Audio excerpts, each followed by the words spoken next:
I didn't grow up in a Christian home. Sure, I went to church on Easter and Christmas to keep grandmother happy, and attended a few vacation Bible schools as a small child. That was about it. To me, Jesus was simply an image on a stained glass window. I saw an image on one of those stained glass windows of him being held by his mother under a cross, and I figured that he was an important man from history, who apparently did some important things, and then he died, just like the rest of us do. As I continued to grow up, I suppose I would have called myself a practical atheist, meaning I lived my life as if God didn't exist. But if you would have asked me, I think I would have told you that I believed in God. I even prayed to him sometimes when I wanted something I judged as important or needed some help. At the time I figured, hey, praying certainly can't hurt.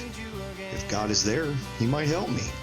I especially amped up my prayer life when I wanted a certain girl to like me, or when I had an important exam. After graduating from college, I began teaching elementary school. I was a young man with a decent paying job that I enjoyed, a nice car, and I didn't have any trouble getting a date. However, I sunk into a deep depression.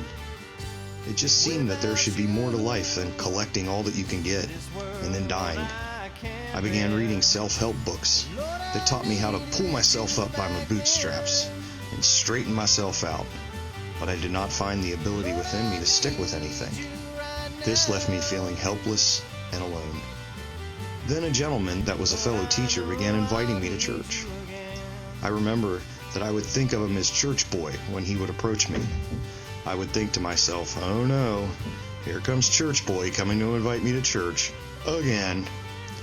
I would politely thank him and let him know that I would go sometime, but frankly, I had no real intention of ever going. Then one day, in the midst of struggling with depression and feeling empty, I saw him and he asked me to go again. I thought to myself, sure, why not? What can it hurt?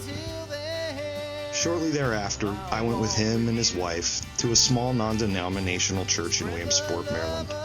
The pastor's name was John Miller, and when he began preaching, it was like nothing I had ever heard before. The few times I had attended Grandma's church, the preacher usually told a few stories, threw in a few Bible verses, and that was it. But this was different. Pastor Miller did two things that immediately grabbed my attention. First, he talked about Jesus like he knew him.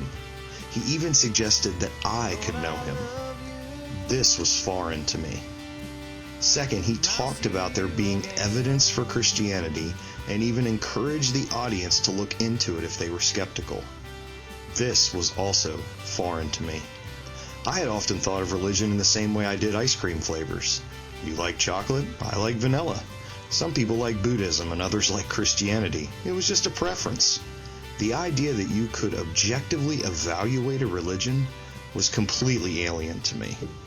So I began meeting with Pastor Miller after services and discussing many of my questions. He was always willing to listen, and if he didn't know the answer to one of my questions, he would direct me to a resource that could help answer my inquiry. No questions were ever off the table. As I continued listening to Pastor John's preaching and looking into the evidence for Christianity, I was impressed by a few things. It was clear that Jesus' teachings correlated with the reality I found myself in. In other words, Jesus' teaching had a ring of truth to it. When he talked about the human predicament, I knew he was right. I was a sinner and I needed forgiveness. And that was also true of the Bible as a whole. Second, I was very impressed by the evidence for the reliability of the New Testament and the historical evidence for the resurrection of Jesus, which is still a passion of mine. I distinctly remember one evening I was sitting at my house studying the resurrection of Jesus, and it hit me. This actually happened.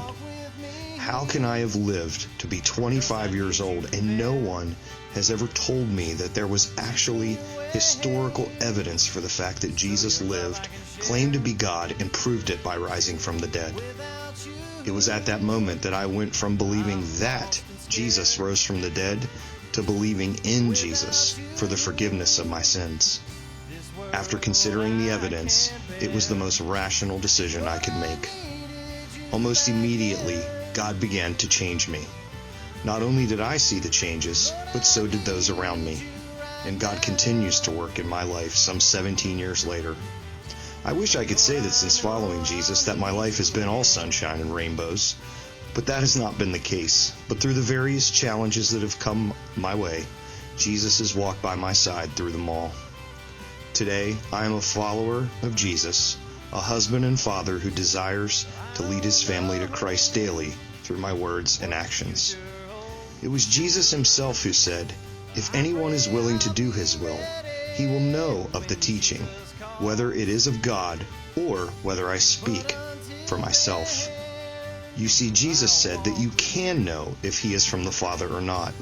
And the more I walk with him, the more convinced I am that Jesus alone has the words of eternal life.